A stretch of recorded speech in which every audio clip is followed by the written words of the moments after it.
افغان کډوال که د افغانستان ملي حیثیت. پر افغانستان د شوروي د یرغل له امله میلیونونه افغانان ګاونډیو هیوادونو ته کډوال شول.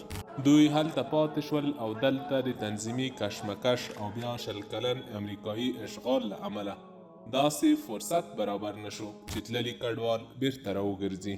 خو کله چې افغانستان کې اسلامي امارت حاکم شو او د پردیو لاسونه لنډ شول، پاکستان ته دا حالت د زغملو نه و. کډوال یې د فشار وسیلې په توګه وکارول. خو دلته په افغانستان کې د مهاجرت پالیسي داسې جوړه شوه چې په هر ډول شرایطو کې خپلو کډوالو ته چمتو واوسو. بدبختانه پاکستان دا مهال د ټولو اسلامي، بشري او انساني قوانینو خلاف له کډوالو سره ناوړه چلن پیل کړی چې په هیڅ راز قوانینو کې د منلو نه دی.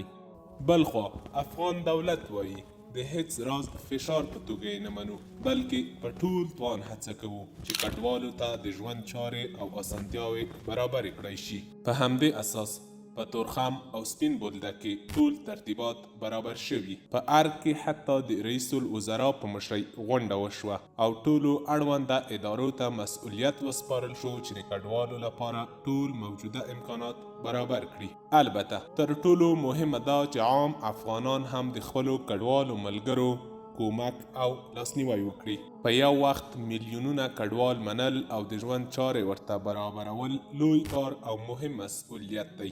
خو په لنډه موده کې دا ستونزې منل، زغمل او مدیریت کول په راتلونکي کې د هوسا زندګۍ او آرامه ټولنې تضمین ورکوي. موږ خپلو ورونو ته هرکلی وایو. ښه راغلاست، په خیر راغلی.